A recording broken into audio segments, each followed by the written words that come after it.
Probably similar to a lot of the experts and leaders in this room, a young person, a social entrepreneur who started a company to convert gas-guzzling cars into electric vehicles. And his view is that in places like Medellin, it's less likely that people will have the resources to just get rid of their current gas-guzzling car and buy an electric. That may happen in Europe, in the United States, and elsewhere, but in many low and middle-income countries, there will be a transition. And so he is working to take existing cars and take out the gas motor and put it in a battery, and he finds that it's very challenging to do. The lithium comes from his continent, but the batteries are produced on the other side of the world. The engineers to develop the car are there, they're local. He has trained people, but the motors have to come from another continent away. And so this young social entrepreneur trying to make climate action in his own way happen in one of the most air-polluted cities in the world, in Medellin, he finds that he's stymied by trade. And so these issues, trade and development and how you connect them to climate action, are pretty fundamental wherever you look. When you get away from the high-level policy discussion, it's a real thing in real people's lives every day. So I'm so glad that we've brought this to the stage today. And I'm really delighted to welcome the expert panelists we have to talk about these issues. Immediately to my left is Borge Brende, who's of course the president of the World Economic Forum. So wonderful to have you here. And I'm sure everyone knows you, but may not know you are the former Minister both of Foreign Affairs and of Trade of Norway. And environment. And environment. So we could not have anyone better on this panel today. We have Minister Daniel Lagarde, who is the Minister of Foreign Trade, as well as a number of other portfolios in Ecuador. And importantly for the discussion today, he is also the co-chair of the Coalition of Trade Ministers on Climate. Thank you, Daniel, for being here. And next to him, we have Minister Kiesel Peters, who is the Minister of Foreign Trade for Saint Vincent and the Grenadines.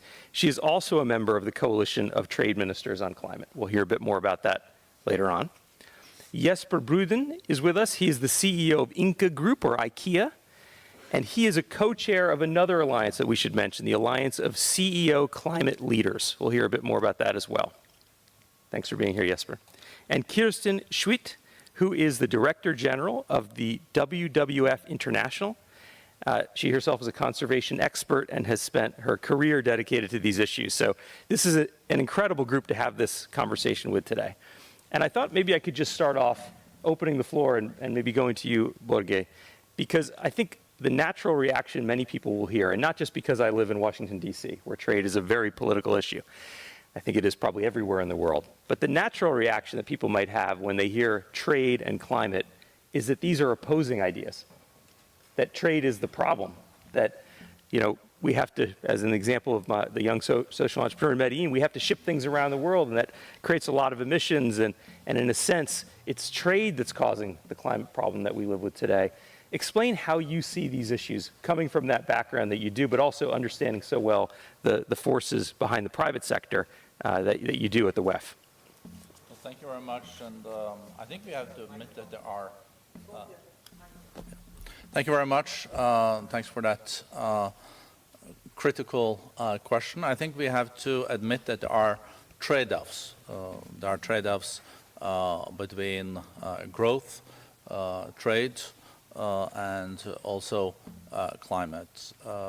My view is that when it comes to the decarbonization that we will need to see globally, the net zero, it also needs to be a tripling of renewables in the coming decade.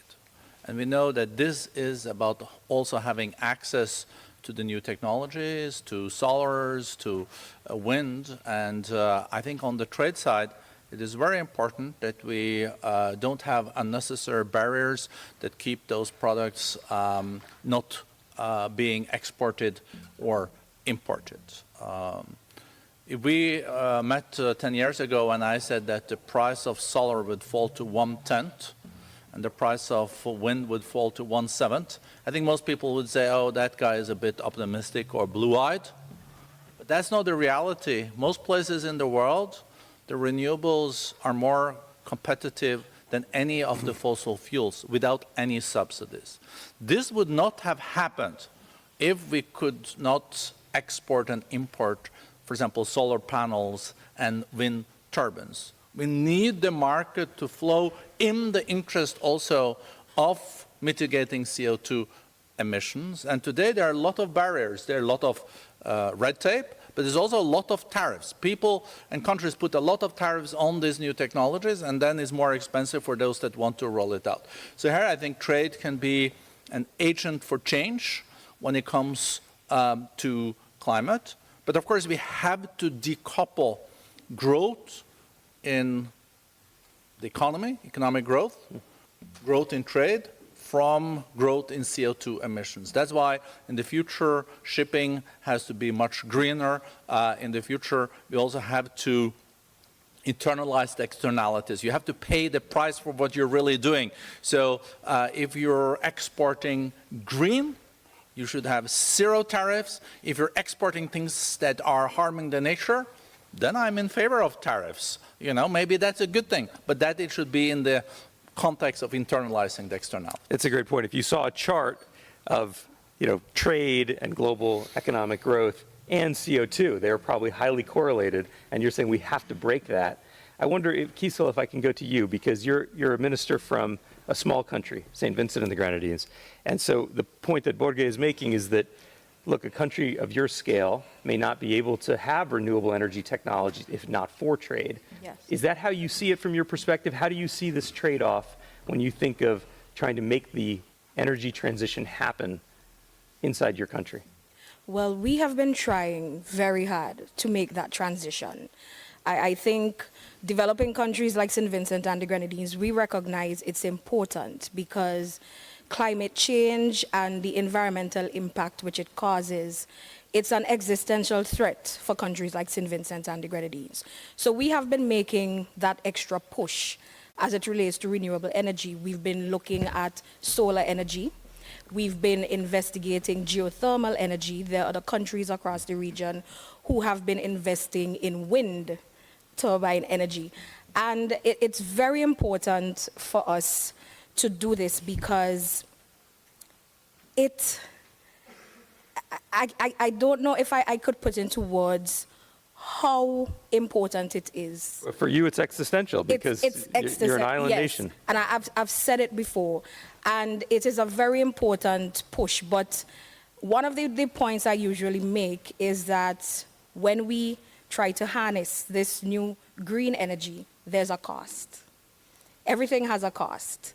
And countries like Saint Vincent and the Grenadines, with a small economy, it is very difficult for us. And then it now leads to the question of financing and how we are able to acquire this new type of energy. And I'm very happy that the WTO has had this public forum because it gives us the opportunity to have focused discussions on these issues.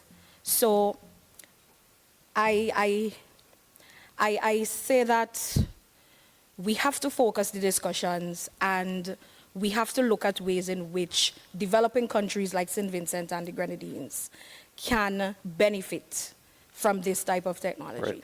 Right. I think back to my original framing, it's very easy for people, especially in a political environment, to talk about trade is good or trade is bad. Mm-hmm. And I think what we're hearing already from your intervention and from Borges is it's much more nuanced than that. It's a question of how are we designing the trade regime? What is the framework? What are the policies that will lead us to the result we want to see?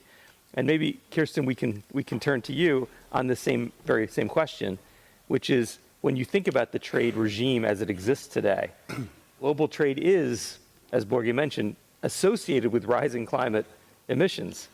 How do we decouple? Do you see that as a possibility in the near term, given the urgency of what we're dealing with? How would we achieve it? Yeah, I mean, can you hear me? Yeah.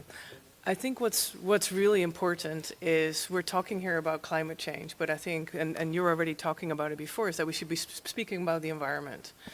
Because it's climate change, but it's nature and biodiversity as well. Secondly, I think we should also stop thinking that the economy or the, let's say, the socioeconomic system is separate from the natural system. We're all intertwined. In fact, I think the natural system, the environment, is at the basis of the economic system. So there's already your answer. I think, of course, trade plays a hugely important role. But it's not whether we should have trade or not trade. I think it's what kind of trade do we want. And also being at this forum, I think it's also asking the question, what role does organizations like WTO want to play in championing a different future?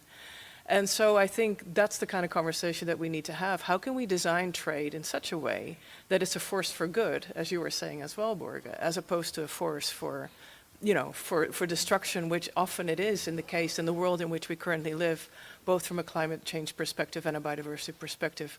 We're losing biodiversity in every single place we care about. How can we change the systems in our world? And again, the trade system is a hugely important one, so that it becomes a force for good. Minister Daniel, maybe I can come to you.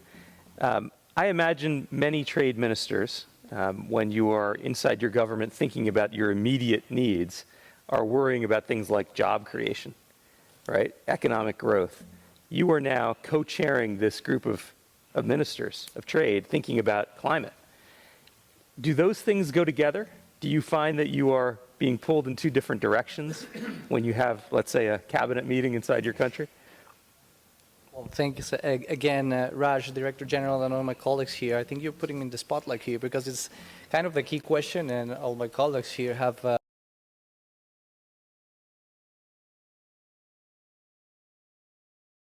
developed the right questions and the right concerns about it. But as you said, if we want to make changes to the real people, life in life, like the example you made in Medellin, I think it needs to go alongside also with the political will. And this is the main objective of the Coalition of Trade Ministers on Climate. It's creating the political will, because it's not the first time that climate is bring to the table of the WTO, but it is the first time that this level is taking place on ministers of trade, taking also the discussion and taking the challenges on the discussion on trade and climate. There's still a long way to go, but definitely what we want to stress out is mainly the political will of taking these steps towards. There's other examples that have been already taking place in different manners.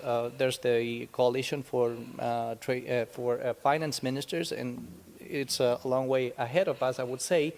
But trade cannot be lag behind, cannot be leave behind. So the discussions that we will be having and the support that we will be making to the Climate Committee and to the WTO debates, I think it's worth the shot, especially because, as it has been mentioned, all these concerns have to take place. It's not a discussion about whether we want trade or not. It's how can we make trade to be an enabler of a better climate policy in all the world, and specifically in the policy level, that we can stress out not only in the multilateral level, but also in initiatives that can be regional or as a country level as well. So this is the main objective that we want to bring to the table. As I said, there's still a long way to work on this, but we think that we can make an important impact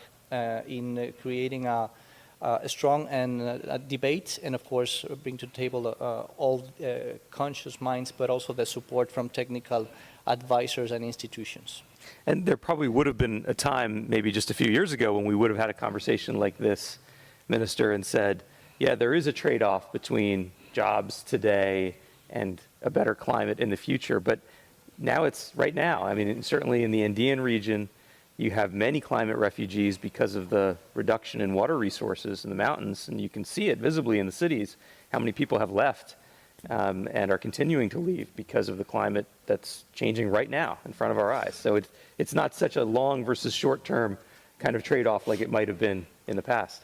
No, it's happening, definitely. It's happening right now. And again, this is about how we can balance the table between the dialogues on trade and the dialogues on climate change, that things that need to be held up together. And we want to make sure also as trade ministers not to lose out this perspective of trade, because it should be on the table. It's very important for creating jobs, for creating investment, for a better future for our societies. But of course, it needs to be taken into account also the challenges on climate change that are happening in our own countries, in our own sectors, in our own regions, and also in terms of the future of the world and the warnings that we already have for this future. Jesper, I'd love to bring you into the discussion. I think when everybody knows IKEA, so we don't need to introduce IKEA, but people know IKEA. Please do. They know IKEA for maybe two things. One is beautiful but impronounceable furniture. Correct. But also for environmental stewardship. This has been part of your DNA from the very beginning, right? Looking at how you can better use recycled materials or low carbon content materials. But I wonder if you could kind of address the fundamental contradiction that Borge brought up right at the start. This idea that, our global economy is geared toward growth. Buy more furniture, buy more things, ship it around the world. And can we continue in that route, even if we try to be more environmentally responsible about the way we do it? Are we just on the wrong path, kind of a path over the cliff here? Or is there a way we can actually decouple, to use Borge's term? So thank you. First of all, I think listening to us this moment, it's also, I think for all of us, a deeply emotional topic. We talk about existentialistic issues. This is not about one-dimensional trade-offs between economic growth and so forth. This is something, I think, much deeper for humanity, really. And we have an opportunity, and I believe all of us on the stage, maybe all of us listening into this call, have accepted that even if we don't have all the answers. This is our generation's deepest, maybe, responsibility to contribute to. Now, I think there are a couple of real myths that we should bust, basically. It's time to get them out of the way. Because they basically, if we allow them to be there, they're going to stop us from taking the right actions going forward. So if I look at IKEA as a trailblazer in sustainability, for ethical reasons, for brand reasons, each one of those would be, I think, motivational enough, but also truly for economic reasons. So I simply have difficulties to understand the narrative that being climate smart would be nothing else than resource smart and thereby cost smart. Of course, when we go deeper into the conversations, there are barriers. I'm here also representing the Climate Alliance, the WEF Climate Alliance, where we have come to realize that we need to collaborate with public sectors much more in order to help us to set the stage for the new economy that we are transforming into, so that we do the right investments, not in 5 years or 10 years, but we can do them now. But if you look at IKEA, since Paris Agreement, we have grown by 24.6%. We have an absolute reduction of carbon by 13.8%. You have decoupled in that sense. Not relative. It's absolute reduction. We have an SBTi goal that we set basically in the wake of Paris of -15 for 2030. Since then, science has developed and is asking us to do -50, which is what we're basically working as the current target level. But the interesting thing is that is at least one of the proofs that it seems that economic growth and decoupling of carbon is a very good business idea. And I would like to, introduce that is the new economy. And if that's not true, then all of us need to hurry up to set the stage for that to be true in the spaces where it's still not. I mean, is it as simple as we need a global carbon tax? Like, are we over-complexifying the issue? If you simply could take away that externality and apply it to the price, would that solve everything? Or do you think at the end of the day, this is a much more nuanced and complex picture? Well, I think I have an opinion, but I think my friends on the stage here have probably more knowledge in that. But I do, building on what Börje was saying, I think definitely the tool of taxation or tariffs should be used, and used wisely. But I do believe it's a matter of shifting also. We have still in this world incredible amounts of subsidies on the old economy. I'm not only referring to oil and gas subsidies, but if you look at, and here we need to have some patience with humanity, if you like, because there are subsidies put on, for instance, incineration of waste that was put there in order to avoid landfill. So there was a good purpose way back in the 1900s. Today, that is absolutely destructive to the opportunity of creating a circular economy. So thereby, we're inviting fellow public sector to help us remove those subsidies and put them into circularity instead.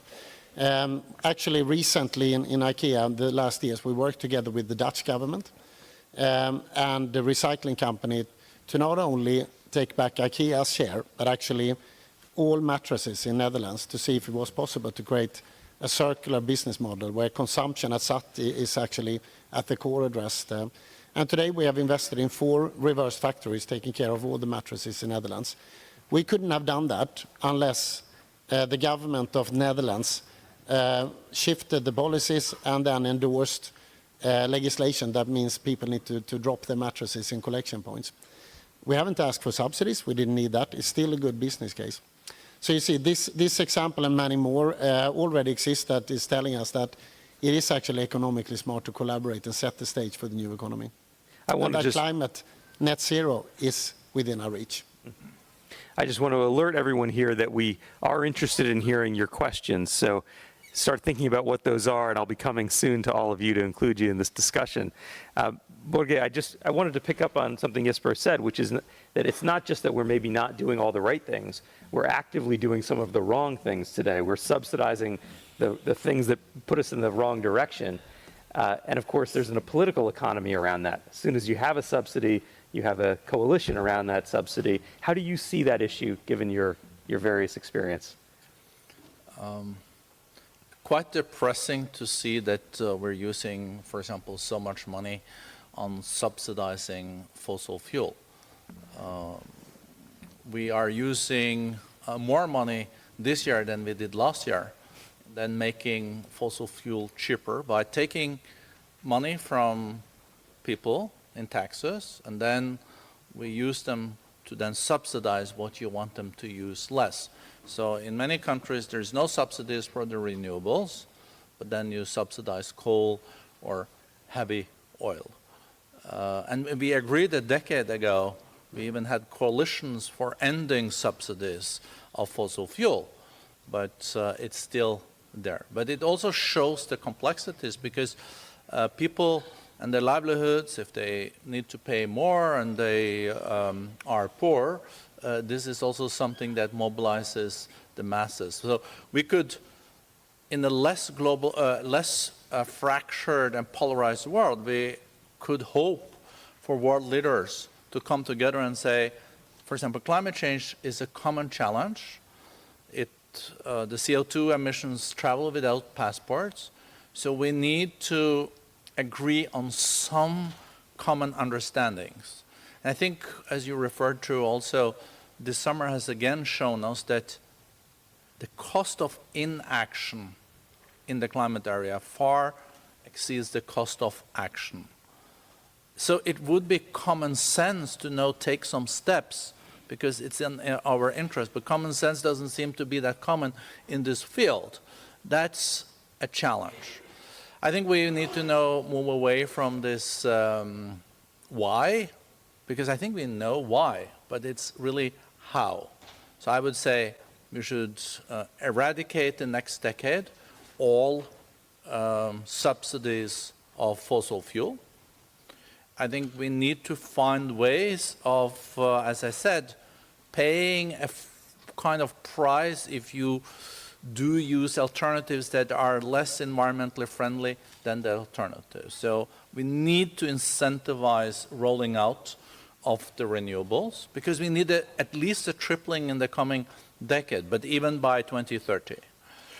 Then, to make it even more complex, is that also the title of this is Trade for a Sustainable Future. And sustainability is about the environment, but it's also about the economy, and is the social impact.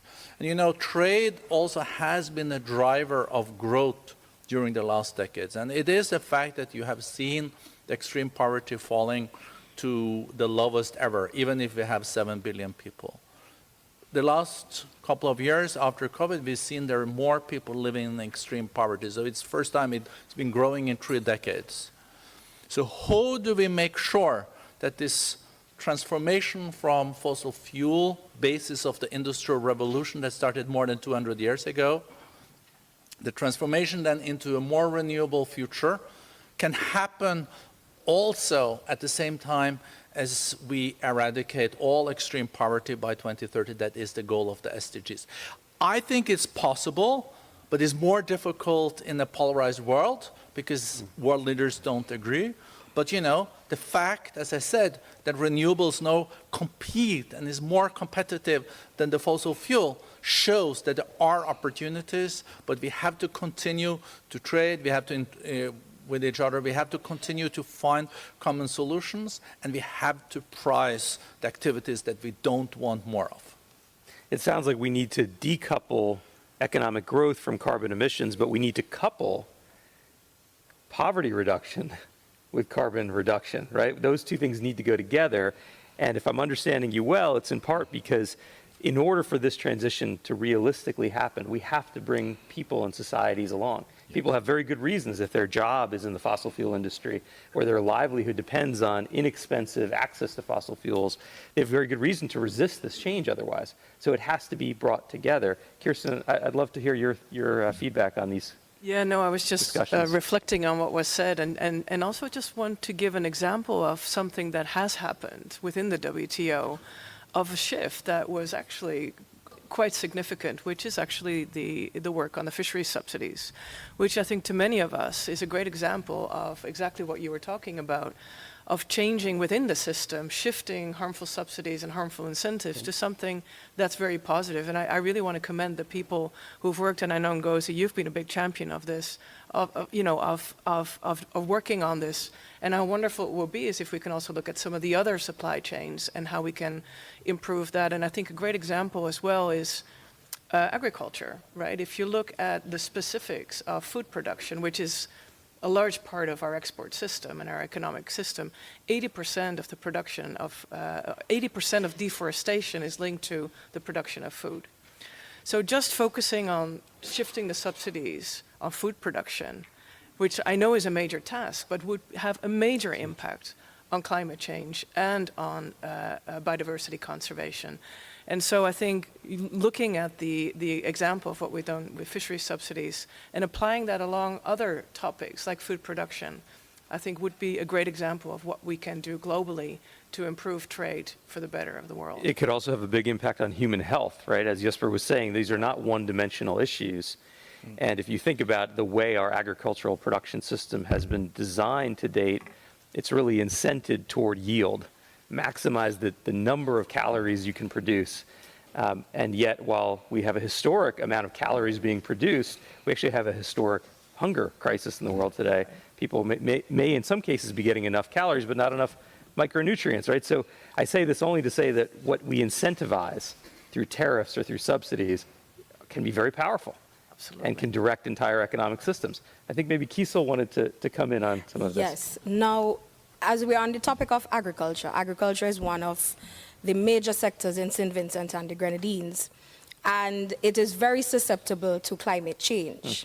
Now, we have recognized since the onset of COVID that supply chains can be disrupted. And as a region, CARICOM is making a push with our program 25 by 25 to reduce our importation bill by 25% by the year 2025. Now, in order to do that, we have to increase production.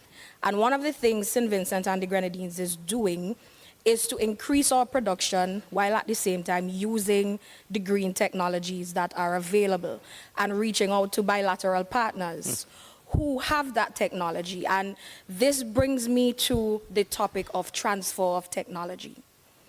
Transferring technology to countries and regions like the Caribbean and countries like Saint Vincent and the Grenadines. We need to see more of that.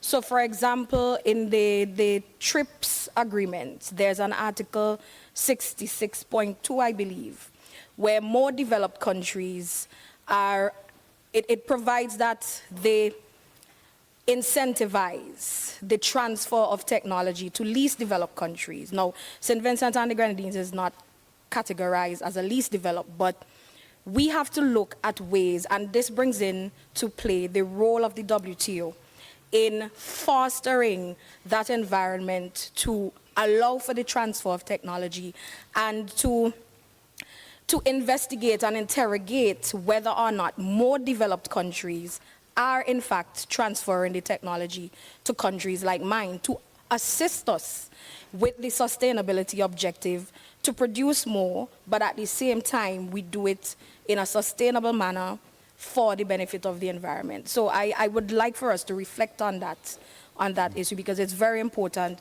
Transfer of technology, technological assistance, and we too want to benefit from all of the technology that is there to help us to have a more sustainable future. And I should mention that Kiesel is also the chair of the Trade and Economic Development Council of CARICOM. So you're looking at this from a broader Caribbean perspective. And I imagine that a lot of what we've already talked about, tariffs and subsidies, could help alleviate that issue to the extent that bigger economies in the world incent, the kinds of technologies that would make agriculture production much more efficient and less carbon intensive. There's more potential for those things to be traded. Yes. But in the first place, if they're not incented, you have a real issue. I guess maybe we can, Daniel, bring you into the discussion a little more now on this idea of where the WTO and other platforms fit in. So we've talked already about the Trade Ministers Alliance. We've talked about the CEOs Alliance.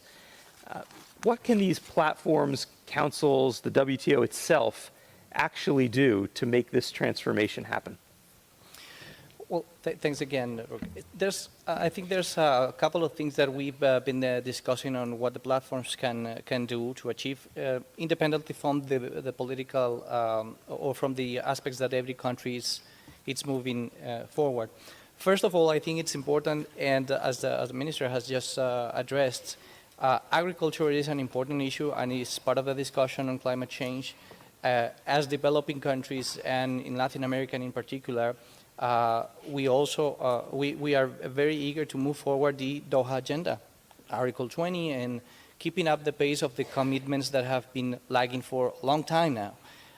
This should be part of the discussion necessarily, because it's part of the climate change, as you just addressed as well, and I think we all are aware of that. We're not talking about eliminating or moving away all the subsidies.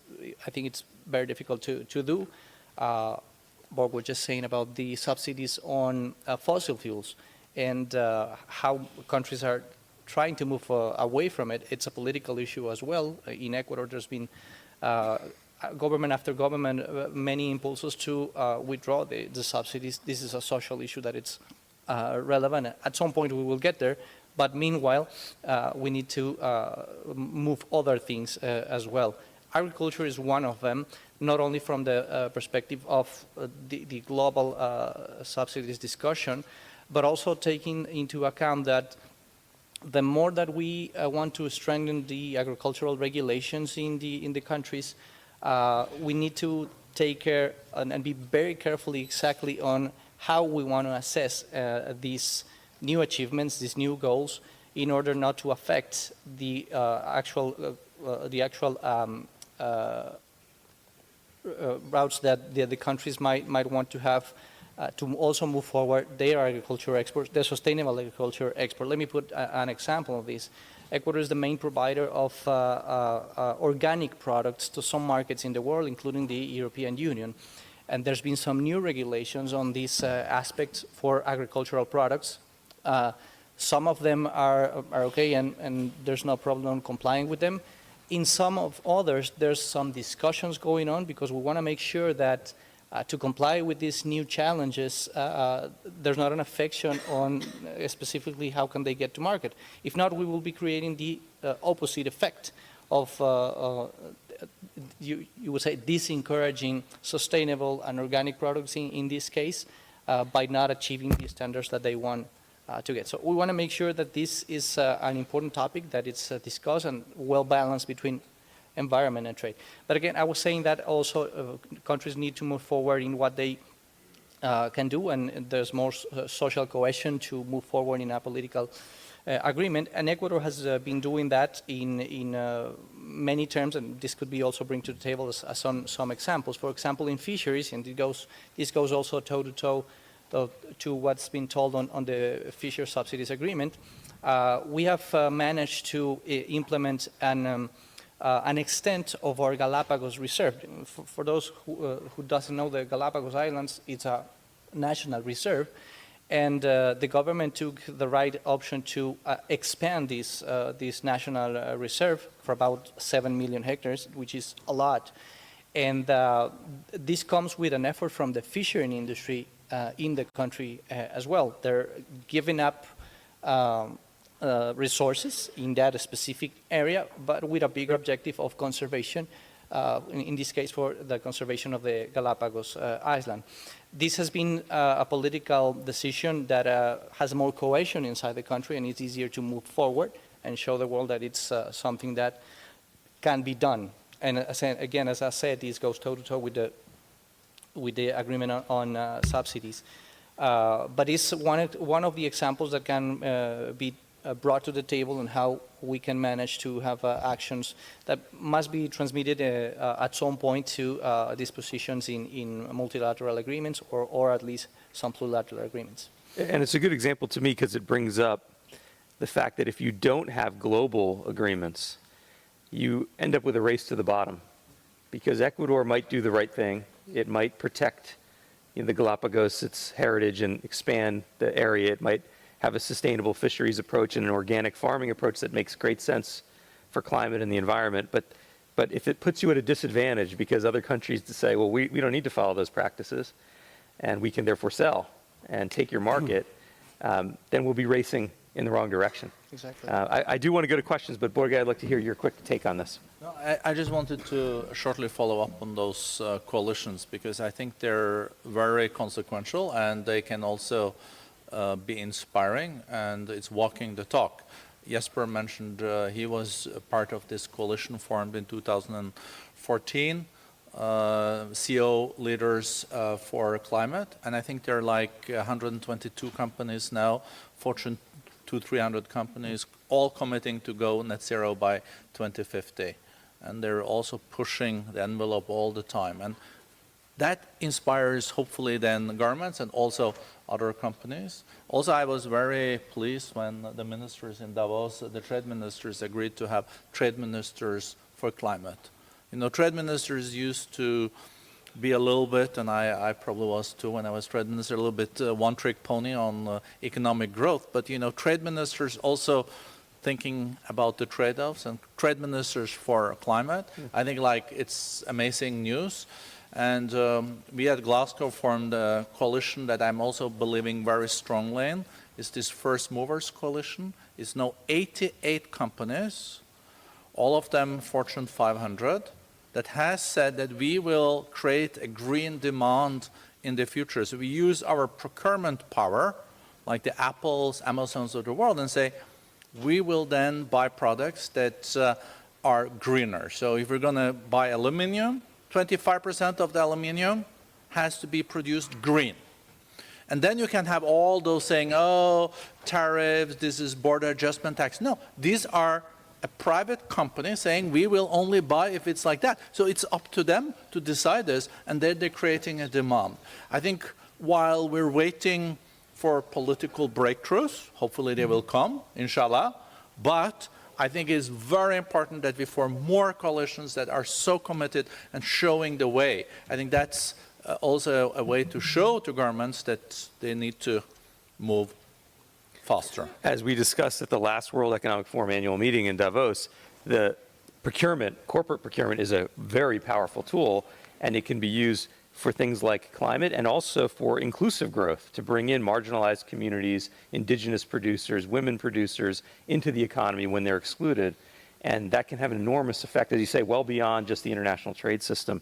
I know we have an amazing group of expertise and leaders in this room, so I want to give you a chance to ask some questions. I see a few hands. We'll take 3 questions now, and I will ask that they have question marks at the end, please, and to be brief, so we have as much time as possible for discussion. So the first one is here, then we'll take one in the very back of the room, and then this one, and I promise we'll come back later for others. I know there's other hands. Thank you very much. My name is Belen Gracia. I'm a PhD candidate at Maastricht University and also Director of Editorial Content at Trade Experts. I'm originally from Argentina, and it's a pleasure to have heard this amazing panel. So my question is for Minister Daniel Lagarde. I know that Ecuador is not only chairing the coalition of trade ministers and climate, but it has also been playing a leading role in the negotiations of the plastic treaty. And my question focuses on trade and the circular economy, following the example that Jesper Borden from IKEA gave regarding public-private partnerships to better address the need for more circular trade. I wonder if the minister can share how governments in the region in Latin America can also promote public-private partnerships to transition to an inclusive circular economy and circular trade. Thank you. Thank you so much. And we'll take the one in the very back, sorry, the very back. Okay, thank you very much, and thanks to the distinguished panelists and for you, to the moderator, Mr. Kumar. And I'm very glad that you mentioned my country and my family city in your introductory remarks. My name is Gustavo Guarin. I come from Colombia, and I am a trade delegate here in Geneva. So you mentioned a very important remark with regard like the issue of trade, right? So why these entrepreneurs have to import the battery, the lithium battery, from somewhere else? Well, the answer is very simple, right? Fair enough, we have to import it, right? And that in contrast with some other members that provide millions and billions of dollars in subsidies on these type of batteries. So to give an example, the U.S. provide per year $1 billion of subsidies to the production of lithium batteries. So what we need, and as a developing member, so we want to be able to produce them, right? So we need technology, we need transfer of technology, we have capacity, we have enough smart people, and something that we have been realizing in our countries is that intellectual property may be a barrier for accessing to that technology. So my questions to you is with regard the role of intellectual property in the transfer of technology issues. So should we keep protecting intellectual property with regard to this environmental sound technology as traditionally we do it? Do we need more flexibilities? Should we discuss this in the WTO? Thank you very much. Thank you. And then we had the last question, was it here? Yes. Thank you very much for this wonderful one. So I'm from Technical University Munich. I'm a researcher and also building voices of Global South, of youth, basically. So my question is to Boge. You make mention of something in terms of internalizing the external and giving tariff to those component of sustainability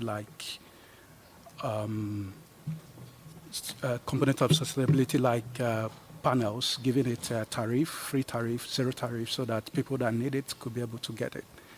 So, but my question is, what model or advice, or economic model, could you advise to ambassadors coming from extractive industries and extractive countries?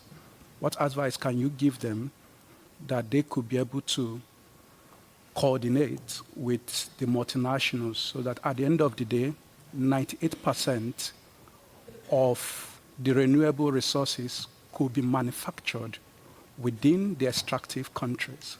And also, at the end of the day, they could be able to meet the SDG 9, using the rules of WTO. Thank you very much. Excellent questions. Thank you very much. And if we have time, we'll come back and try to get a few more as well. Maybe we can start, Borge, with that last question. It's a very provocative and interesting one, right? If you think of a lot of the countries in the world that are heavy producers of extractive products, minerals, oil, and gas, many of them have seen the transition coming, and they have tried to invest in a new kind of economy. The most successful and wealthiest of these countries have really invested heavily in that and trying to diversify. But there's also a number of low-income countries that are heavily dependent on fossil fuels and extractive industries.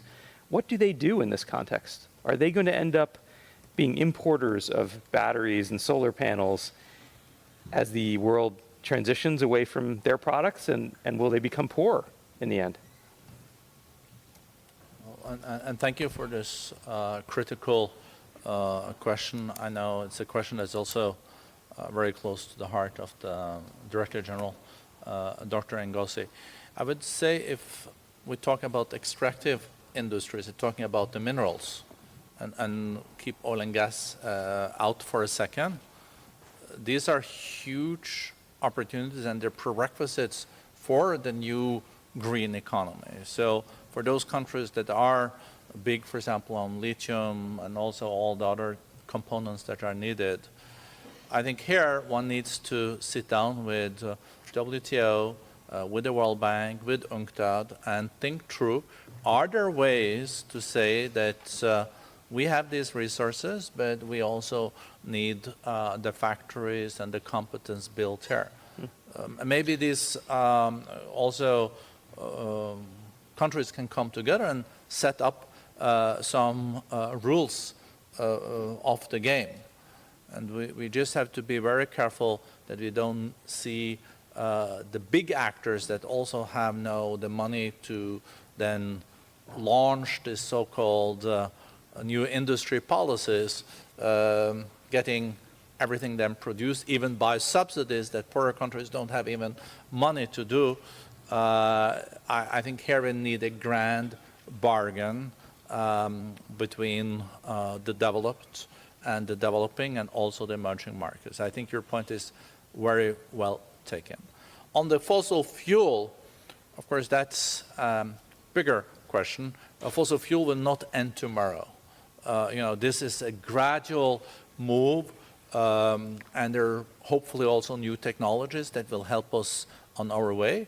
There's also big differences between coal and natural gas. Natural gas will have to be a bridge for a time moving forward, and hopefully technologies like carbon capture and etc., when you see the price is going down, can also be part of this bridging. So it's extremely complex, but I think we're now being reminded that if we don't move faster, the price for not moving faster far exceeds the price of taking this action. So we are really at the crossroads, as the moderator mentioned at the beginning. Unfortunately, this crossroads comes at a time where we have not seen such a bad atmosphere in the Security Council in the UN. We haven't. I have never, as long as I've been in governmental affairs, been operating in a worse against a worse and more complex global and geoeconomic backdrop. So when there is more need than ever to come together to deal with common challenges, there is more competition and less cooperation. I don't have a silver bullet on that, but I think we just have to try to keep up the pressure to find solutions. And my hope, and that's my last point, my hope that even in such a situation, there will be an understanding that we have to collaborate in common interest on some of the key common global challenges. That's my hope. And for example, after the visit of Secretary Kerry to China, they agreed that on climate change, US and China will work together. I hope that will also be, we will see results. So some of these key areas we have to identify. And we will get to all the questions, but let's stay on this theme if we can. And Jesper, I think you wanted to jump in. Maybe just a short remark also. I think it's interesting, as you said, Börje, we don't maybe have the answer today on what that new world order will be exactly.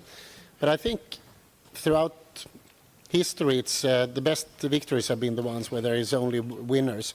Right now, we see a tendency of people reaching out, creating collaborations like the WEF Climate Alliance, but also the Minister Alliance that we're referring to. These are the multipolar new ways of connecting and reaching out. So I do believe parties, political or corporate, has the opportunity to choose to be connected or not.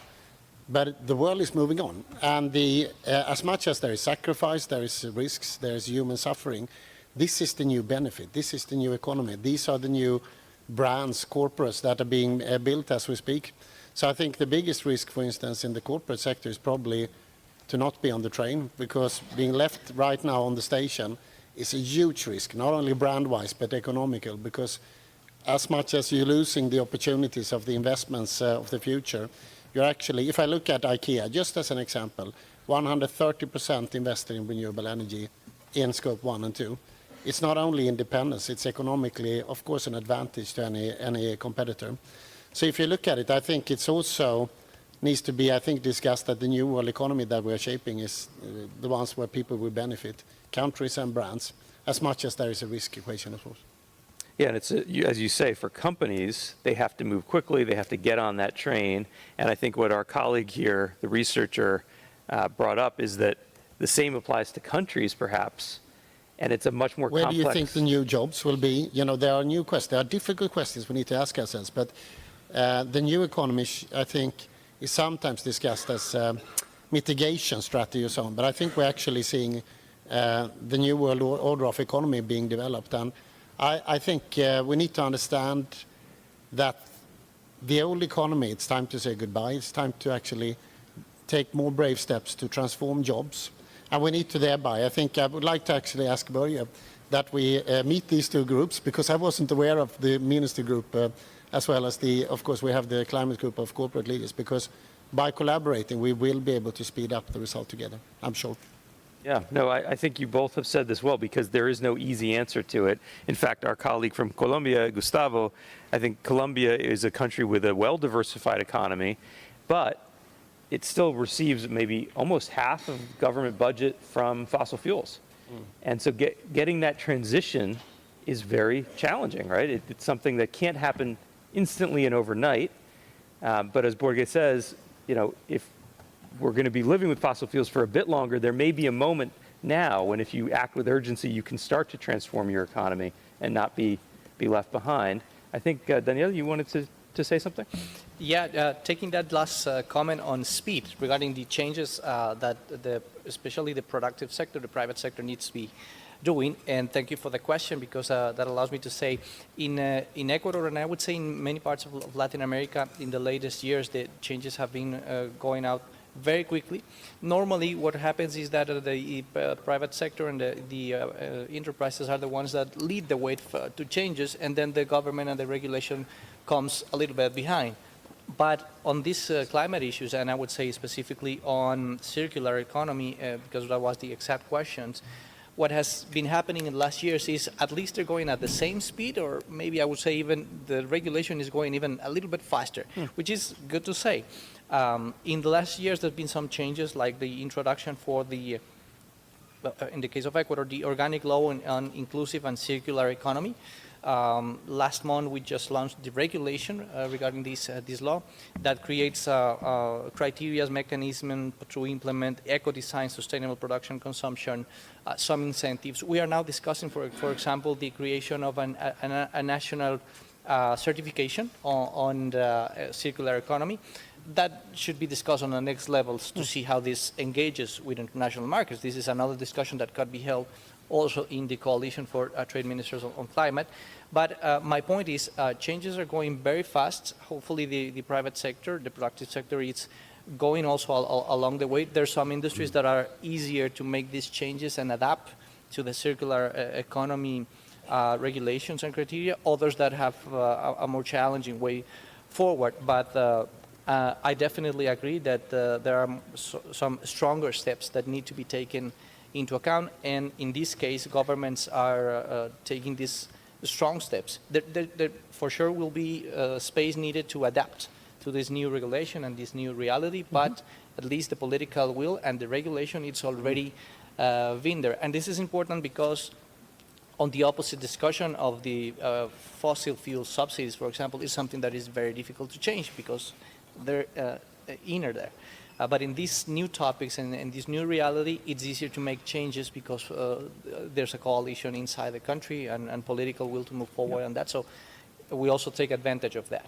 That's what's so promising about examples like Jesper's with mattresses, right? If you can take very visible personal things like that that everyone can relate to and show what's possible and create a new market, then you ask the question, why can't we do this for the next product and the next product and the next product? And we need to get into that direction. And we've talked a little bit about the issues around the transition to renewable energies from an economic perspective, but I think Gustavo's question was also about kind of a security perspective in a way, right? That do we want to be in a position, as we learned during COVID, when countries had a hard time accessing life-saving vaccines and realized that the system, the supply chain, was like a national security issue for them, do we want to replicate those problems when it comes to renewable energy? And his question is about IP and whether there is an issue there. And Kiesel mentioned this as well in terms of technology transfer. So I thought maybe I'd go to you on this, Kiesel, and then open it up to others.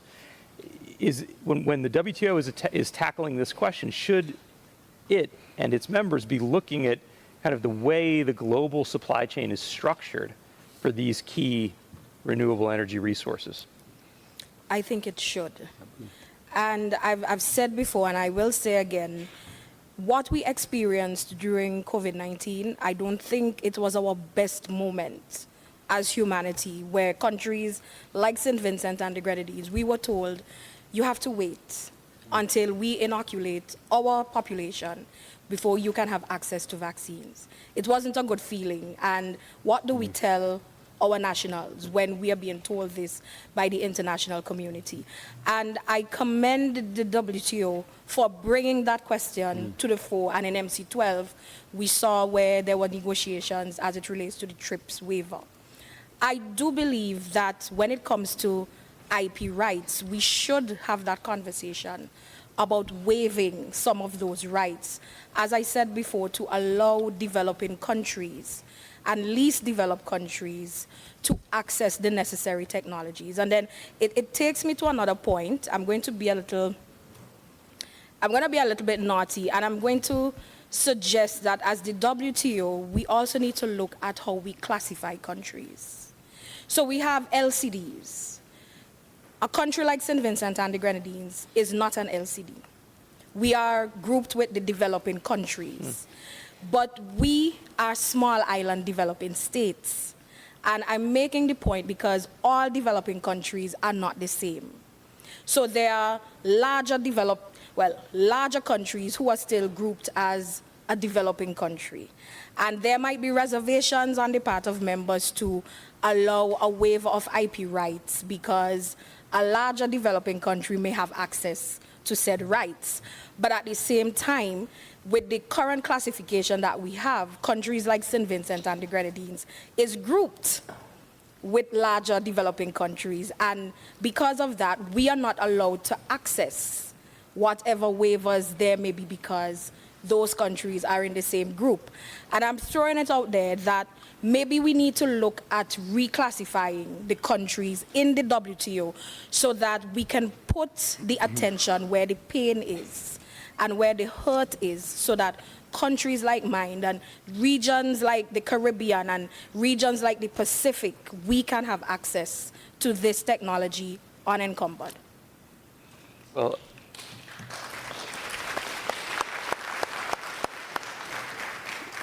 these are small island developing states, but especially with your colleague, Prime Minister Mia Mottley from Barbados, no longer on a small stage, very much on a big global stage. And I've had the honor to speak to a number of your colleague ministers from other neighboring countries in CARICOM.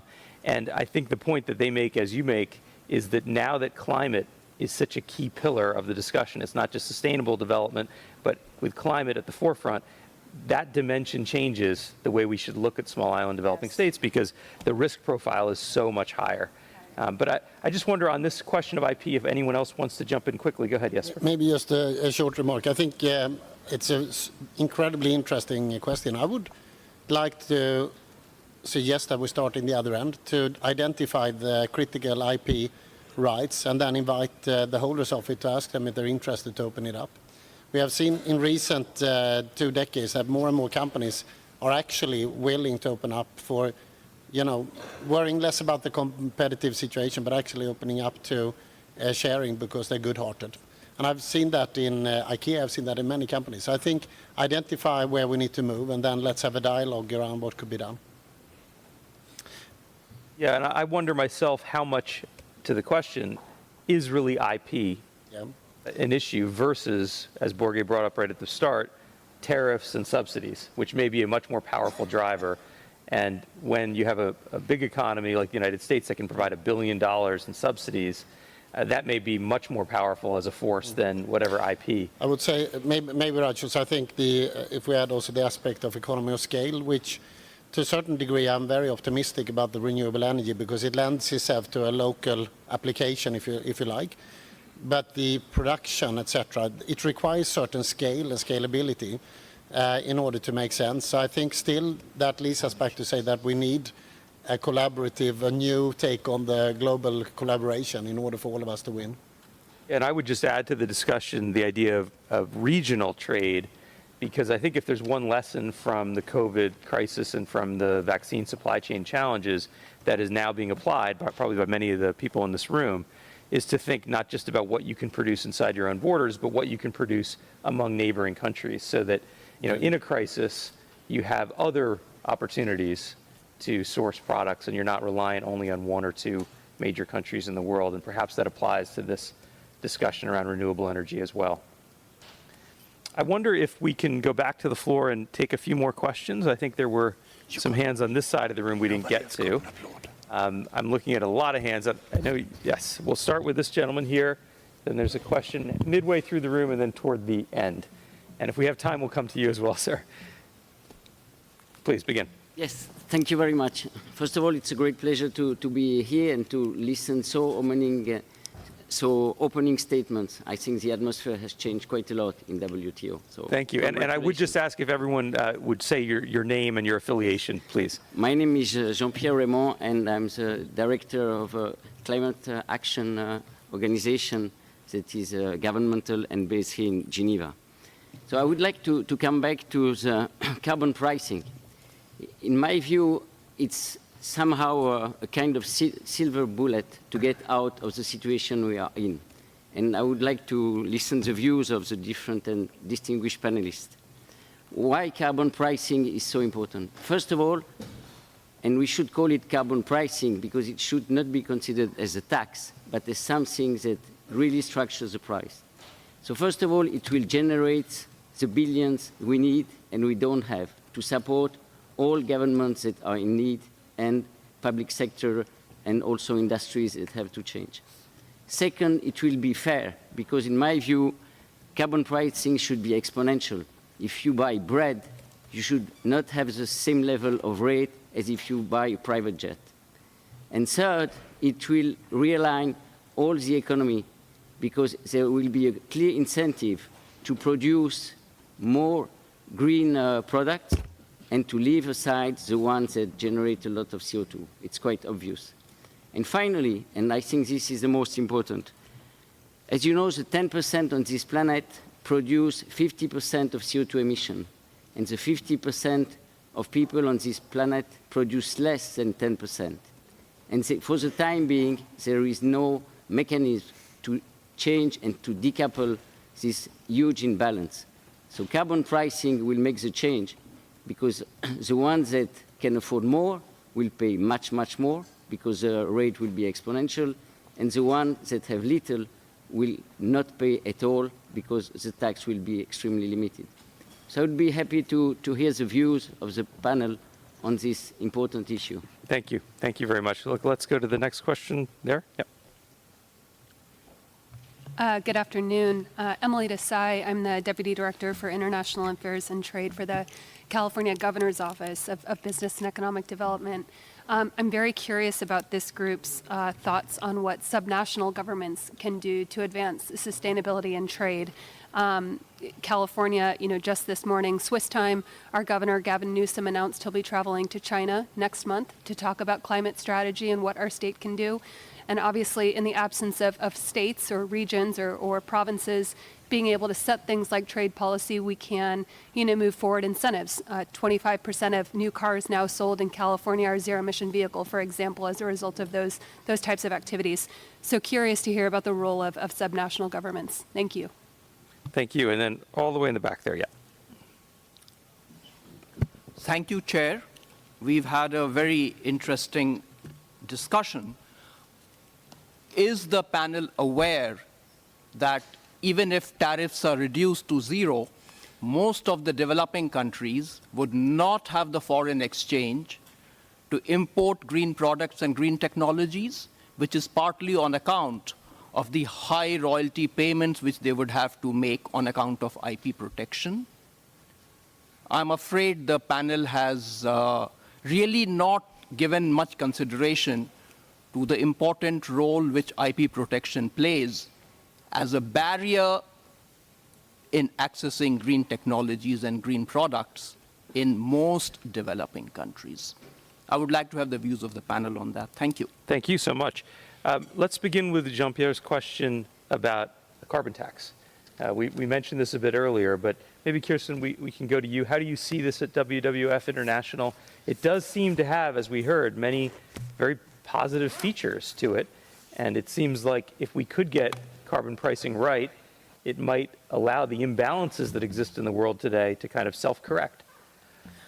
I mean, definitely, I can be short. I think from WWF International, our position is that carbon pricing does play an important role. I think it can definitely help shift the emission reductions when it comes to transport, when it comes to the building sector, shipping sectors.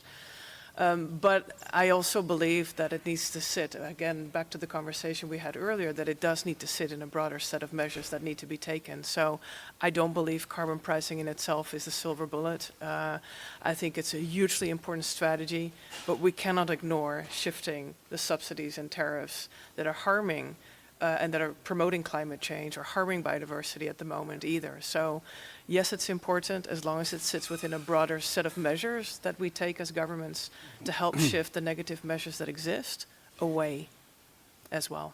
Yeah. I mean, these are, in the end, political economy questions. Right.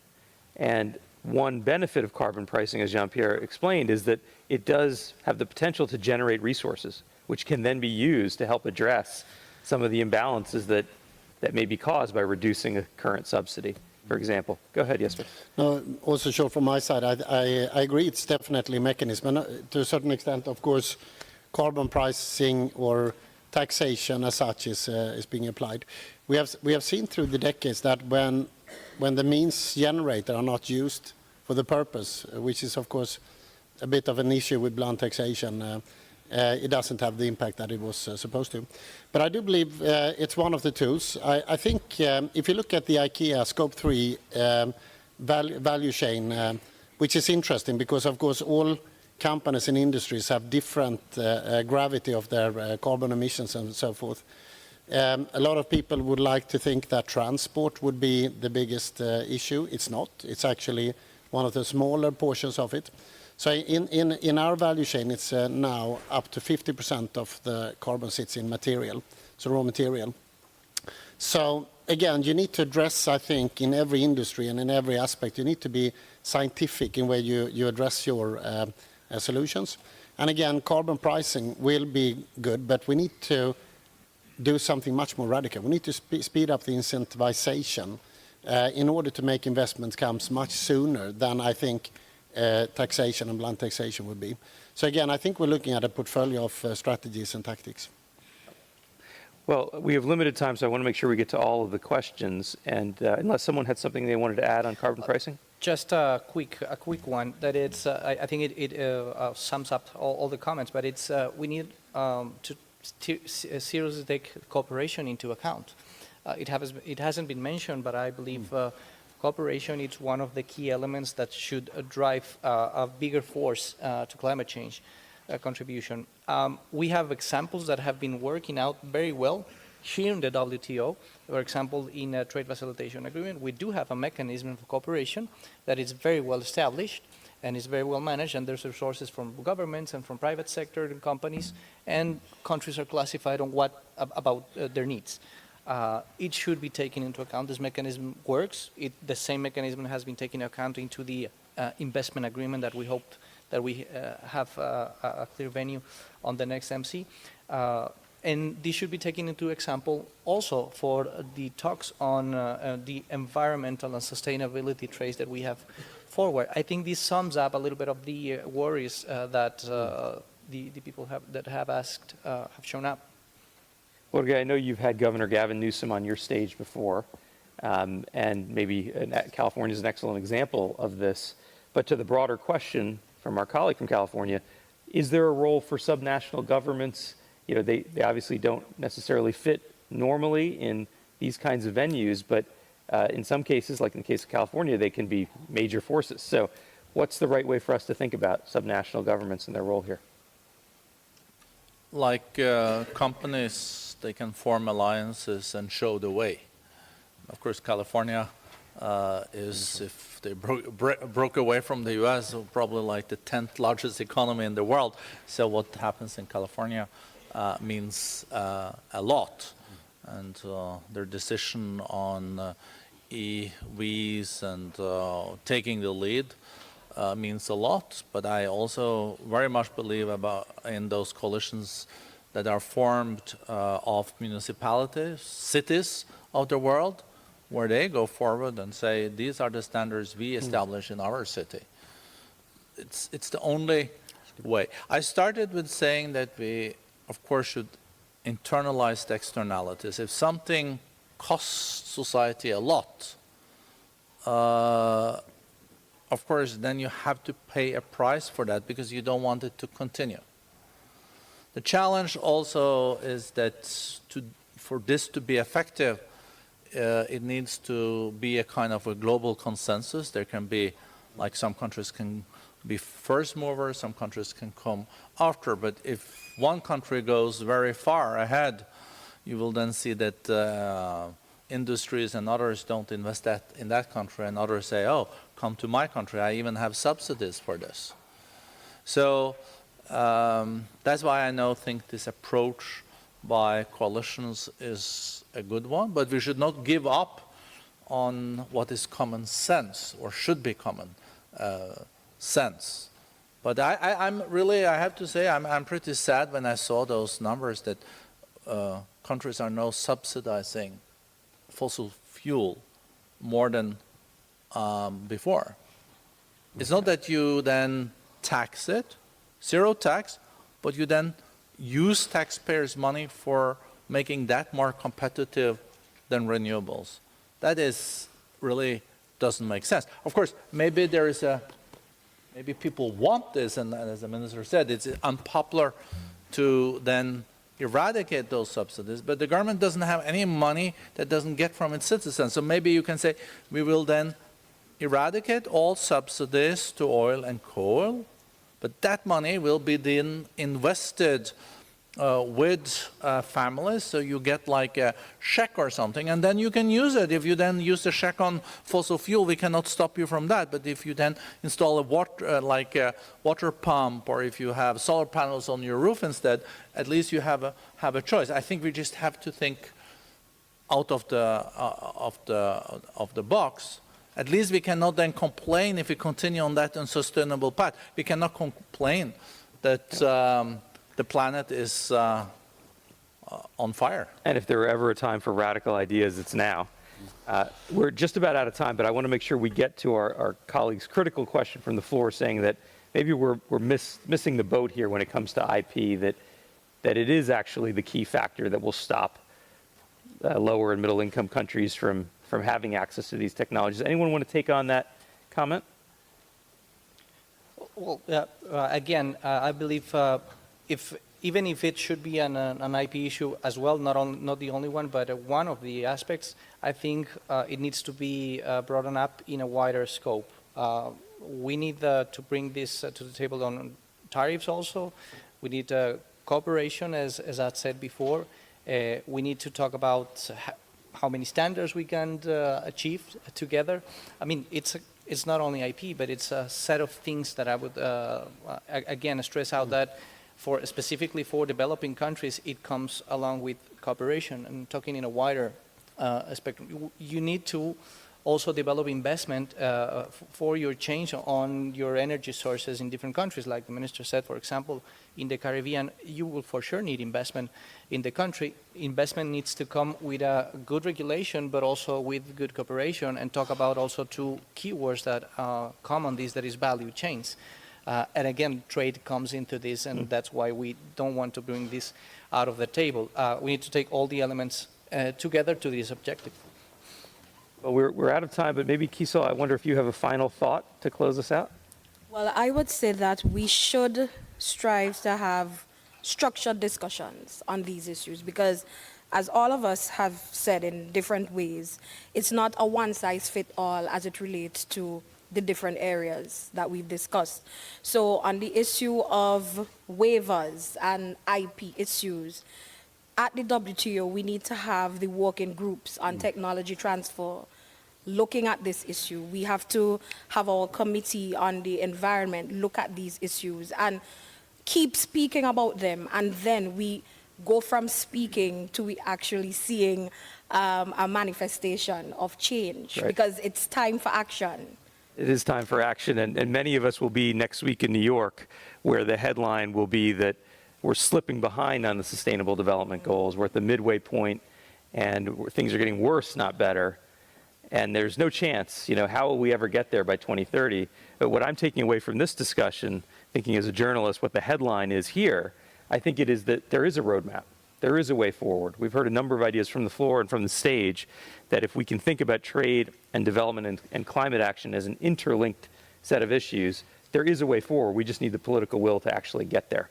So I want to ask you all to join me in thanking this fantastic panel and the WTO for hosting this discussion today.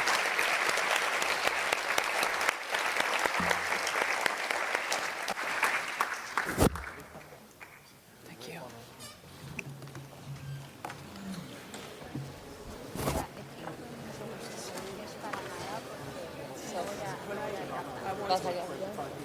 Yeah, no, I just wanted to say that I so support what you were saying about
much.